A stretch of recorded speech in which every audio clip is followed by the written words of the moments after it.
You talked about working in a hosiery plant, and you talked about hose. Well, there are a lot of kids today who probably think you were making garden hose or something Yeah, like they that. don't even know what hose was. Yeah.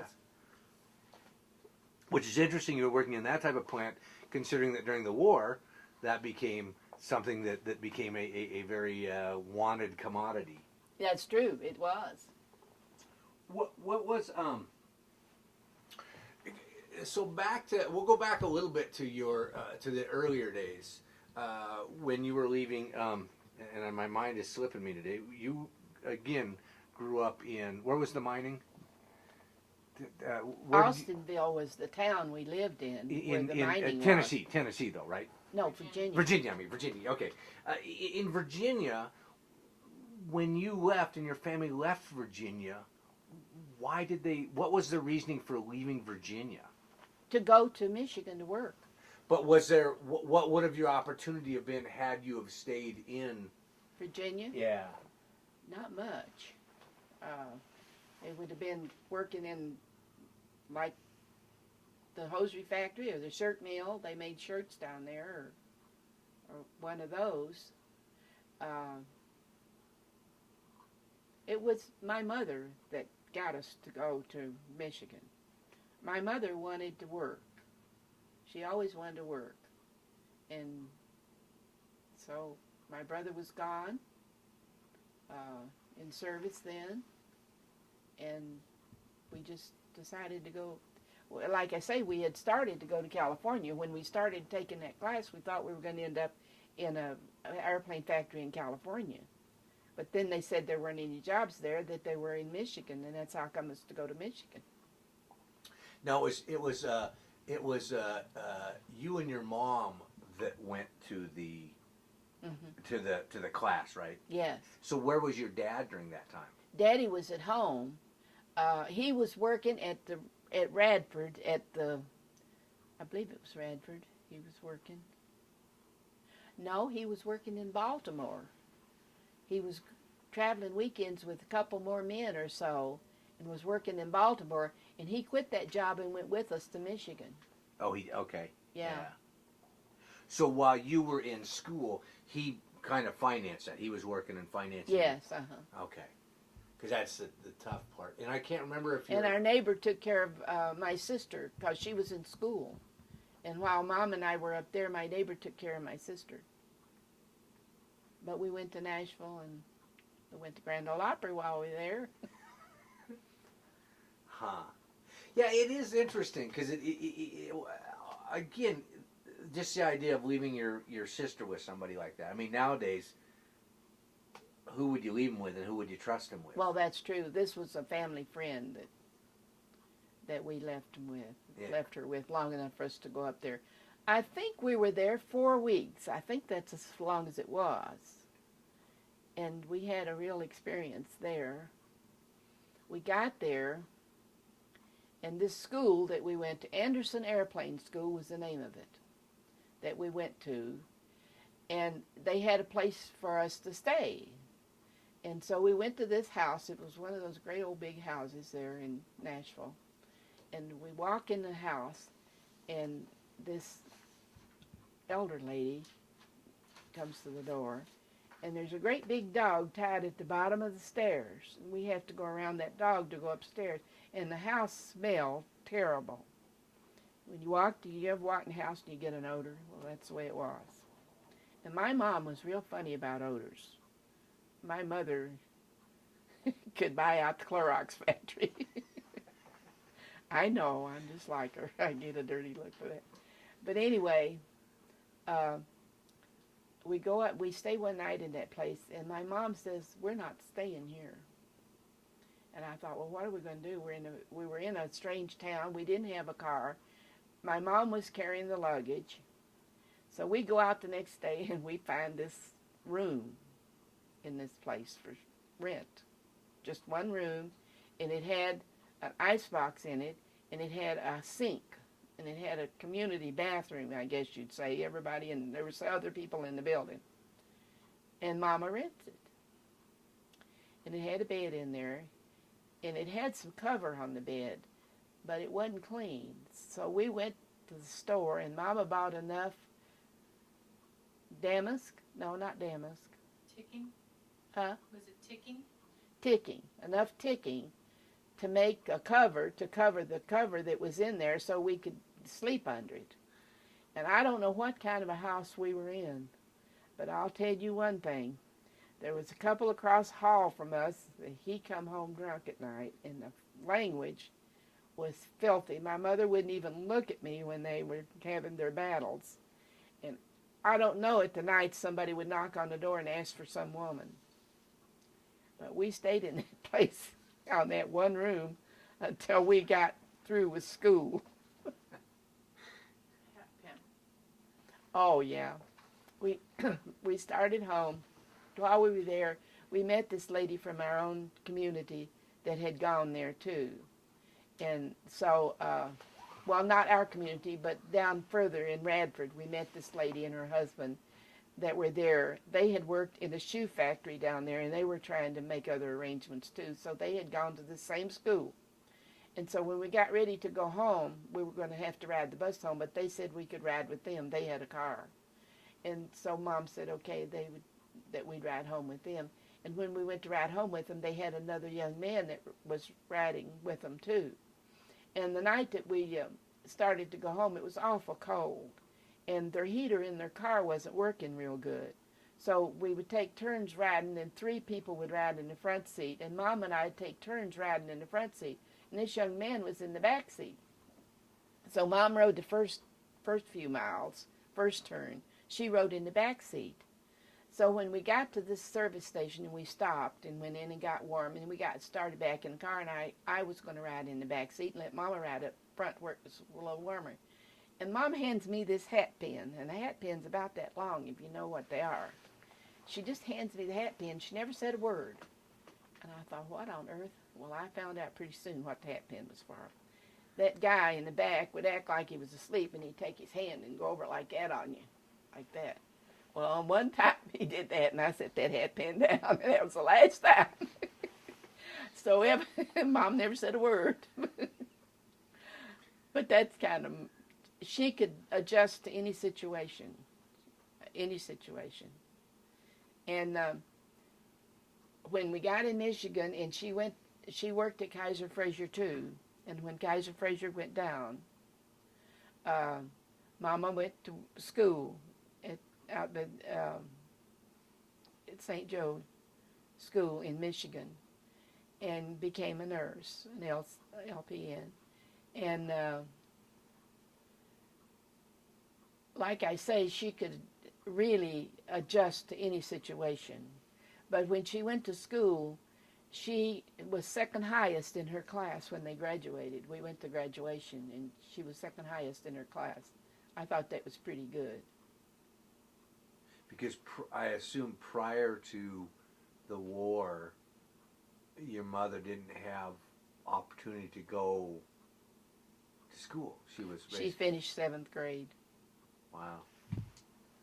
So she was a very driven, very intelligent. Yes, she was. Did she self-taught on a lot of things? Yes. And did she live to be how old? You know? Mom was, huh? She was born in 1903. She was born in 1903, and she passed away. I think she was around 78 or 80, wasn't she? About 80, I think. Oh. I think she was about 80. And so she became a nurse. Mm-hmm. Wow. And did she like that? Loved it.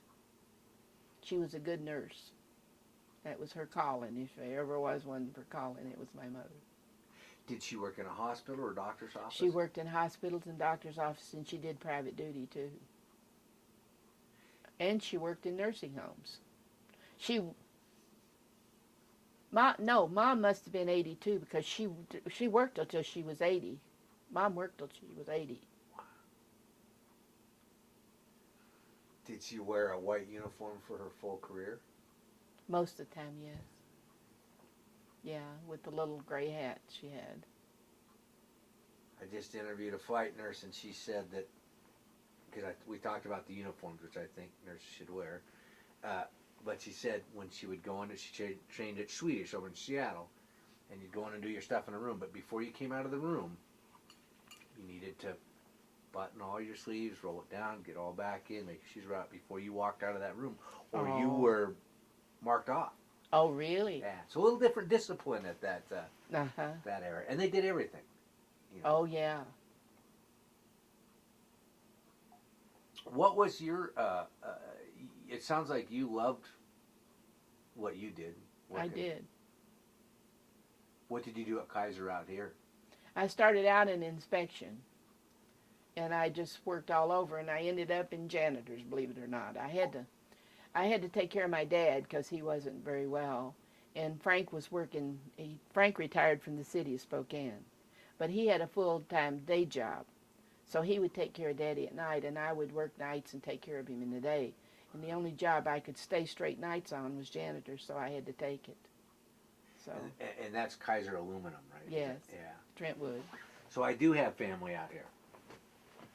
You asked me earlier. I forgot. I have my nephew's here, and he married a young gal, Leah. I don't know her maiden name, but her dad worked at Kaiser Aluminum. Oh, really? Yeah. What did he do? I'm not sure what he did. I just remember him being on strike for a long, or when they, the strike that they had, and he was out of work for a long time, and I think he went back afterwards, but I think he might have retired now.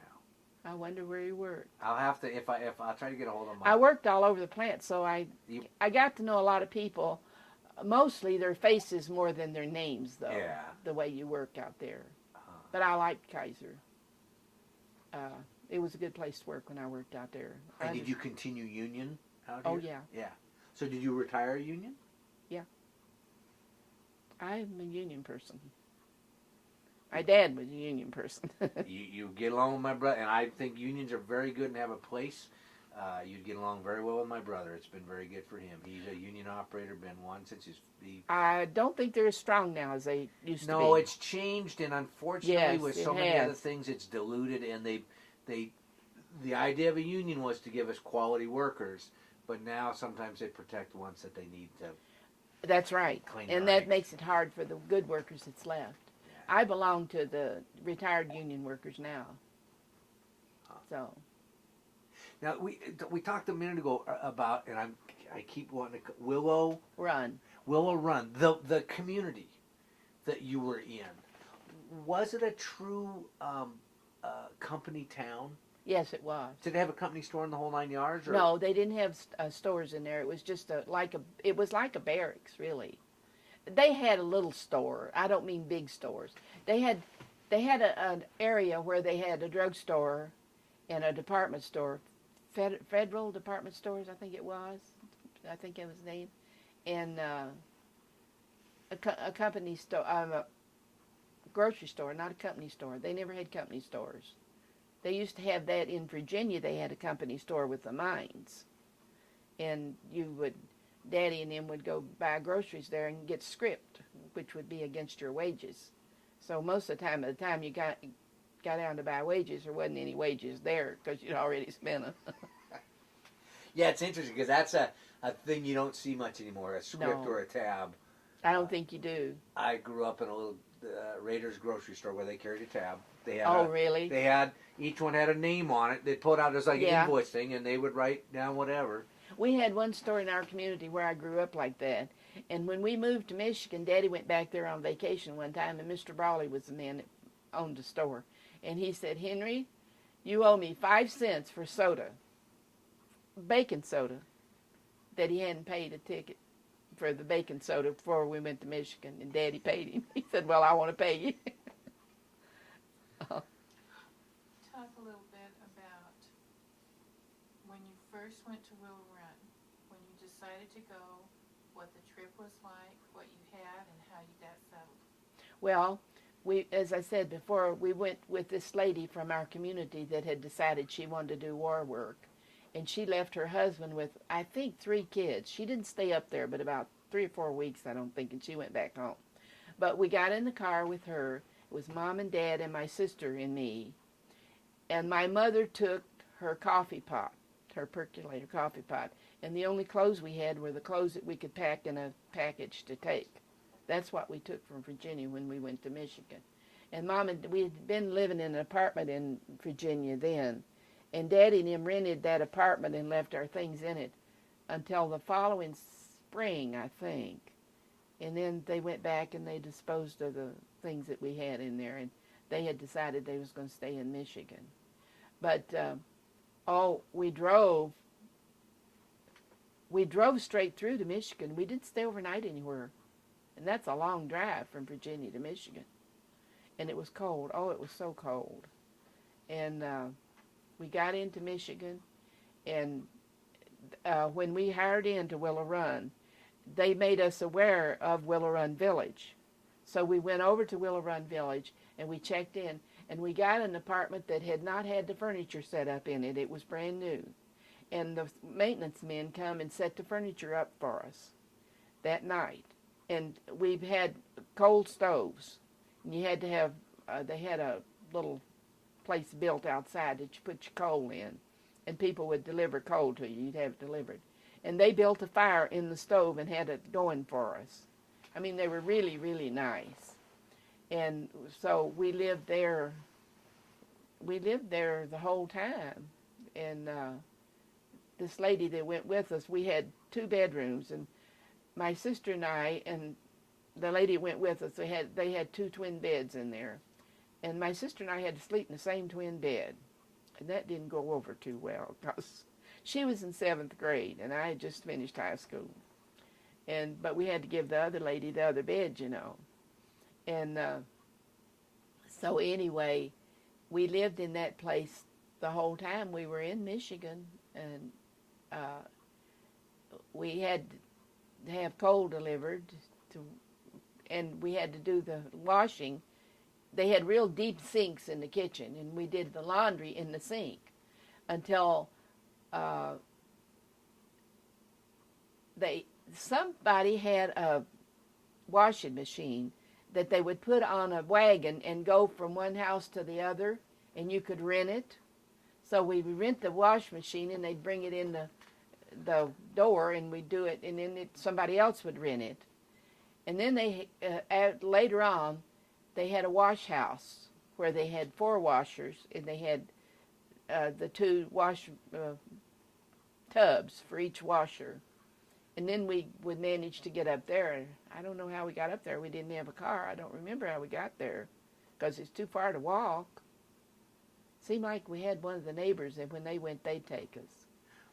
Were these still the washers where you had the wringer? Yeah, wringer washers. So did you hang your clothes out to dry then? Well, in the wintertime, you couldn't very well hang them out because they'd freeze, so you had a line strung up between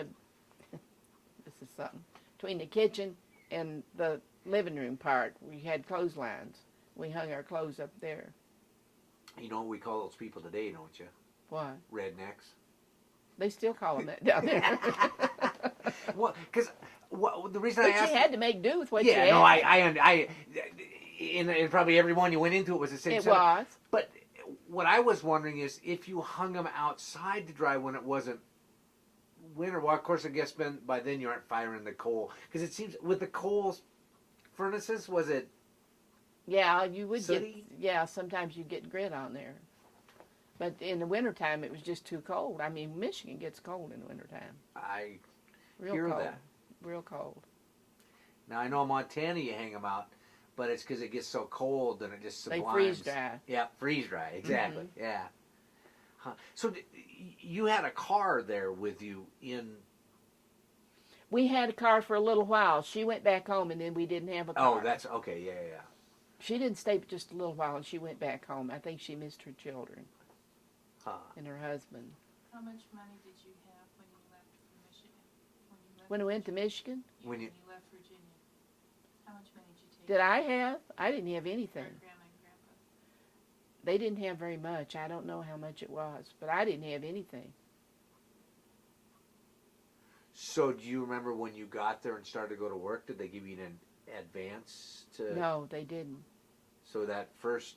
We had to have some money then, but the lady went with us. I mean, she was so good to help us out because she had the car, and she went to work there too for a while, but she didn't stay.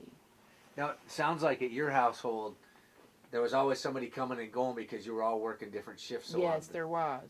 So you didn't sit down and have a family dinner? Not very often. Maybe on Sunday, because we did have our Sundays off. What would be a meal at that time? What would people eat if you did sit down and have a family dinner? Well, you know, food was rationed then. Food was rationed. We had trouble getting enough coffee. My mother was a coffee fiend, and we always had to save coffee for her. And we had trouble getting coffee. And I know we went over to Windsor, Canada, when the neighbor was there with us once. She had a car. We went to Canada, to Windsor, across from Detroit, and you could get butter over there without stamps because we had food stamps. You had to have stamps to get butter, and you had to have stamps to get coffee. And Mama brought back a pound of butter in her purse, and because she loved butter, everything had to have butter on it. And but I don't know. We had enough food. It's just that you had to watch your stamps and kind of ration them out, you know. So we just had like potatoes and meat. We had meat. One good thing about being in Willow Run, you did get more meat because they were the fence workers. So the stores got more meat in that area than some stores did because meat was rationed. Are there things that have affected you? I know some people I've talked to that have been through the Depression and through World War II, different things hung with them. For some people, it was food rationing or the way they cooked. Is there something that stayed with you? My kids say I never throw anything away. I can always see a use for it. I saw her looking at me then. Now, you don't at Christmas time, you don't carefully unwrap the package and fold the paper up and put it away but then never use it, or do you? Yeah, I do that. My grandma had a basement full of and I can see her finger going in and getting the tape, which was great, but she'd fold it up and put it down in her basement and then never use it. You know, so. My daughter's giving me terrible looks. But so more conservative in purchasing and taking care of and. I think so. You think about it, it never gets away from you. And if I have a soft drink can and I'll set it up somewhere, not a can but a cup, thinking I'll use it another time or something. No, there's certain things like that never leave you. My grandma, it was terrible to go make Christmas cookies with her because of the Depression. When she made cookies, she used every last bit of cookie dough out of there, so she'd go, here, you can lick the bowl, and it's like, there's nothing left in here, you know. Yeah. So, yeah, it is interesting to see what hangs on to different people that, you know. So My dad he smoked terribly. He smoked from the time, I think he started smoking, he said, when he was a little boy, and his dad owned a sawmill. He owned property with woods on it, and he owned a sawmill. And the hired man would sneak cigarettes out to him, so that's how young he was.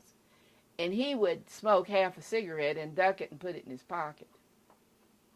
My dad was the more thrifty one, wasn't he, than Mom was, I think. Daddy was really thrifty. Mom wanted her coffee and her butter. Mm-hmm. I Yeah. think because she grew up with a very austere, Mm-hmm. taking care of the other kids, that when she got out to make her own way, beef was one of hers. She never skimped on a cut of beef if she No. wanted it, she bought it. She didn't skimp on when she was buying food either. She bought whatever she wanted when it come to food. It's interesting when you talked about the items that you brought with you. You mentioned something that a lot of people today don't even know what it is. And that was, you brought your percolator. A percolator. They don't have them anymore, do they? Though you can still find them. Oh, can you? Yeah, but who uses them? Yeah, that's true. You know, I can remember that at home they had the small one, and then for our big Christmas family gathering all the time, they had the big one that ended up at the church on Sundays a lot. But you know, it was a big, huge one with the bin in it. And yeah, it's just one of those different things that. Yeah. Mom loved her coffee. She had to have her coffee. When you, and I'm going to jump around a little bit. When you worked at the hosiery plant, was that all women? Pretty much. And was it yes. piecemeal? They paid you per. Yes, you paid it's piece. Yeah. And about what did you get paid? Do you remember? It seems like I got about 17 cents an hour. I can't remember. It amounted to about that. But you didn't get paid until you repaired all the ones you had before, the day before. And it was you could have repairs come in the next day. And what was it you did? There was a machine there, and you put the hose in it like this, just run it right through there. It was a little machine. It's a sewing machine, or it's a. But you didn't lay it down like this and go this way. You held the hose up like this and put it through this way. So it came cut in some shape or something. Oh, it was already shaped. And then so you just. When I got it, the one that I got. Yeah. So you're closing the gap. Basically. Yeah, that's it. Huh. And who was do you remember the name of the company? Whitfill Hosiery Mill, I believe. WITHEVILLE, Hosiery Mill. And did it go away when the war? I don't think it's there anymore, no. And is this? But it was there after the war. Oh, it was. Oh yeah. So are there just? When you walk in, are there just rows of people at machines? There's machines, little rows of machines down there. Yeah, and each person has a different job to do on that. You know, on each, the sock will go to different people, and they have a different job to do. And was it one of those ones where you could check out and chat with the people left and right while you're doing it, or you pretty much paid attention, and this boss we had stood over you all day long. I mean, there was no union there. I've often thought I'd love to go back there and organize a union. So it was what they now call like a sweat house or a sweatshop. Sweatshop, yeah, yeah. So you're expected that, and I assume a variety of ages of people. Yes, all ages, and there are a lot of them. I mean, it was pretty much all women. The men that worked there were the ones who repaired the machines, usually, or ones that handled the stock. You know. And in that area, I would assume mostly Caucasian, mostly white women. Yes, yeah. Mostly. Huh. And you mentioned somebody that had worked at a shoe factory. That was the couple that we met when we went in to that school that we were supposed to go to. That shoe factory was in Lynchburg, Virginia. You don't remember the name of the... No, I don't remember that. It wasn't Hurley shoes. I don't know. Oh, okay. I don't remember. I just have a cousin that's married to a Hurley, and I've seen film footage from back there somewhere, and I don't know exactly where. So. Yeah, no, this was a shoe factory in Lynchburg, Virginia. Uh-huh. We met those people there at the school. We didn't know them before we went there. So, and again, you got married in what year? 1945. And your husband was still in the service? Mm-hmm. He got out of service in December of 45. And you got married in what month? May 11th. Yep. So we lived in Jacksonville till he got out. Florida. Mm-hmm. Yeah. So how did he end up in Jacksonville, Florida? He got stationed there at the air base, Softly Air Force Base. He was in the Naval Air Force, in the ground crew. And he ended up in Europe or South Pacific? Did he go overseas? He was in Panama. Oh. I think that's the only place he went. I'm pretty sure. Huh. Fishing. Huh? Fishing. Fishing? Did he go fishing? Well, he went fishing. He went fishing everywhere he went. He was a fisherman. Yeah, he was fishing in Panama. We've got a picture of him sitting on a pier fishing. See, that's the surprising thing is, again, if you read a history book, you think that war was 24/7 and that's all anybody thought about. And if you were in the war, you were in battle, and if you were in the service, there was a lot of hurry up and wait. But I talked to a gentleman who learned how to surf at Iwo Jima. And I'm like, did you know there was a war going on over here? In And Iwo Jima? got things secured, and they went and, so there was normal life besides war life. Or I think they would have gone nuts, When he was in Pensacola, his mother and I went down there to see him. This was before we were married. And this was real funny. His mother had told me that he had a girlfriend down in Pensacola. And so we went down there, and it was raining Florida, it'll rain one minute and sunshine the next. And we were downtown, it was raining, and I said, let's go in here, and I wanted to get something to go on my head for the rain. And I said, let's go right in here, and it was a dime store. He said, oh, no, Flo. And so I went on in anyway. He had to follow me. And about that time, this beautiful girl, I'm telling you, she's a beautiful blonde girl, came around the corner. Why, hello there, Frank. Frank. Hello there, Francis. Let's go, Flo. And his mother told me that was who he'd been going out with. But that was real funny. He must have liked women with F. Francis, Flo. He was a sailor and a milkman. Does that tell you anything? I am truly the milkman's daughter. Yeah. You told somebody that one day. She was the milkman's daughter when she was real little. So that's one of the things he did after he got out of the service, or was that? In Michigan, he did that. Oh, really? Yeah. Huh. He owned his own milk route in Michigan. And after Kaiser Fraser went down, they went down. They lost their contract to Boeing. And they went down. And so then, and he was in supervision when they went down.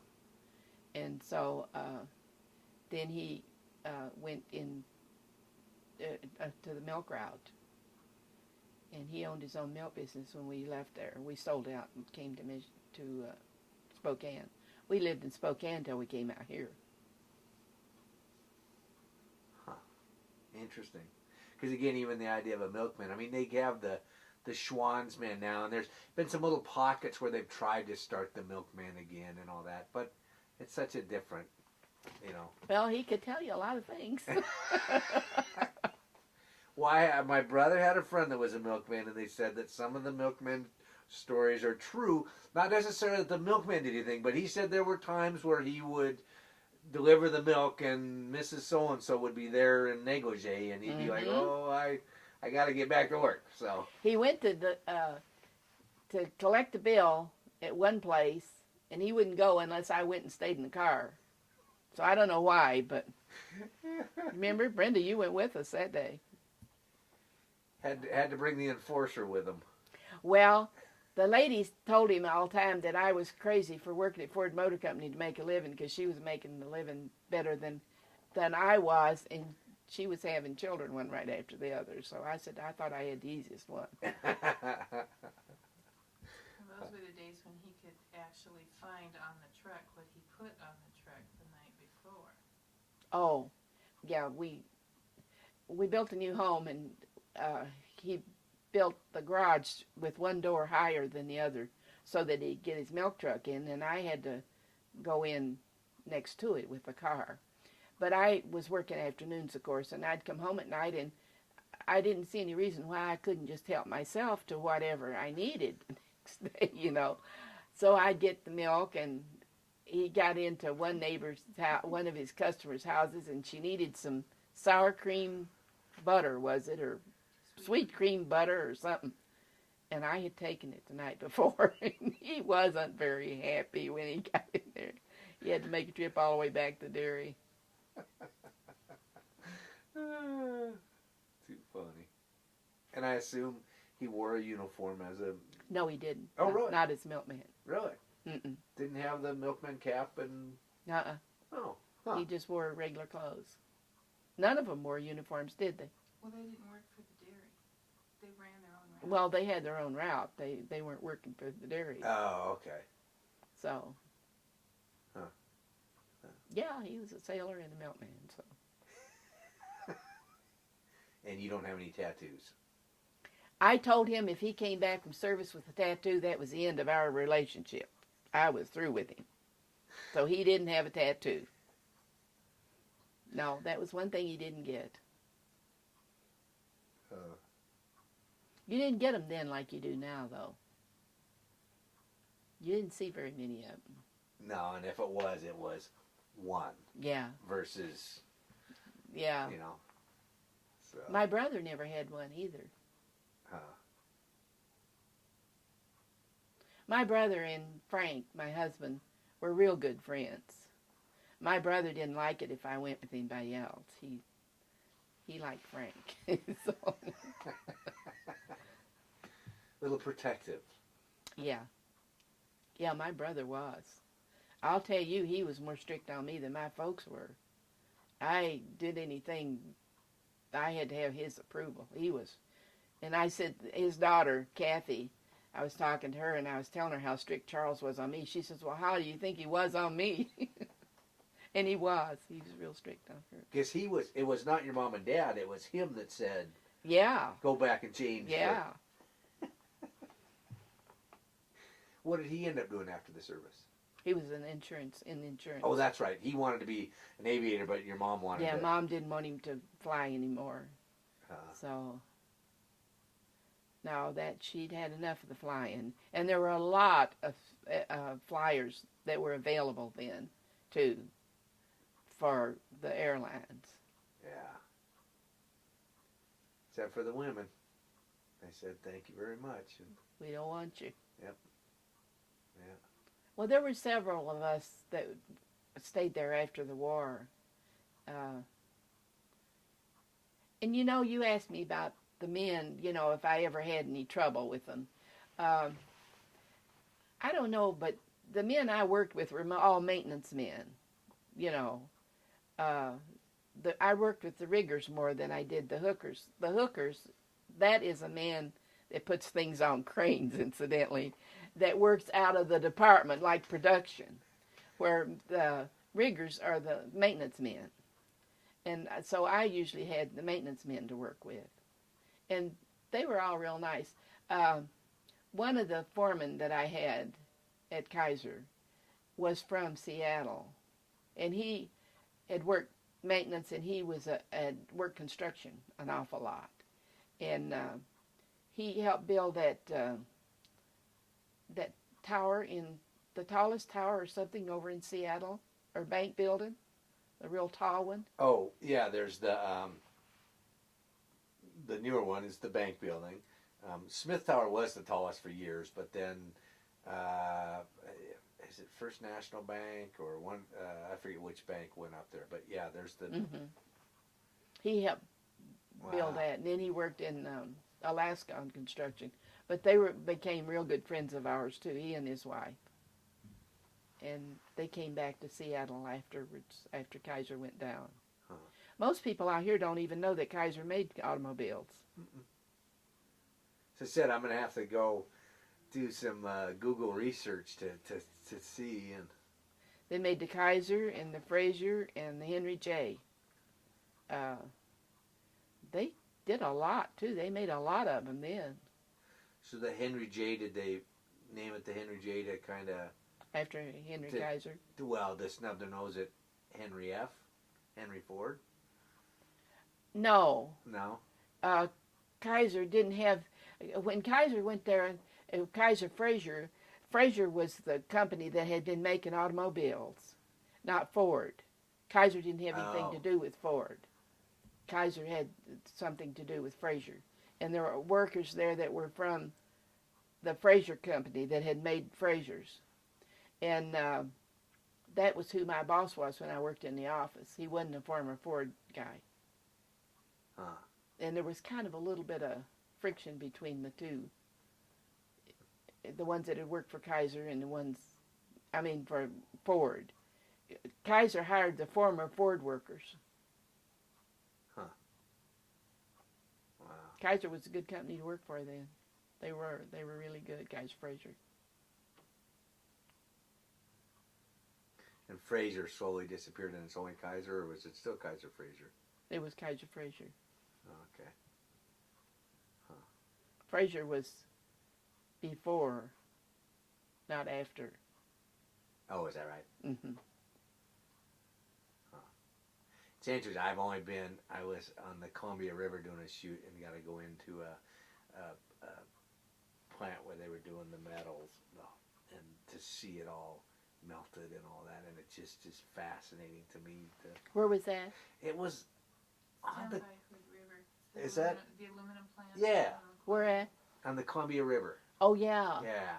Down near the Dalles. Oh, yeah, I know. Yeah. And the fascinating thing is when you go in with one of these, which luckily they told me beforehand, they said, well, when you go in, your viewfinder won't work on you Oh, is that right? because of the electromagnetic and all that. I go, well, am I going to be getting anything on tape? And they go, yeah. So I had to shoot blind and kind of guess and hope that I was, Oh, see, that's what Kaiser does out here. It's the metal. yeah. It's fascinating, and it's so neat to see it Yeah, it liquid and is. pouring, and It really is. It's interesting. Well, I'm going to stop down. Good. Thank you very much.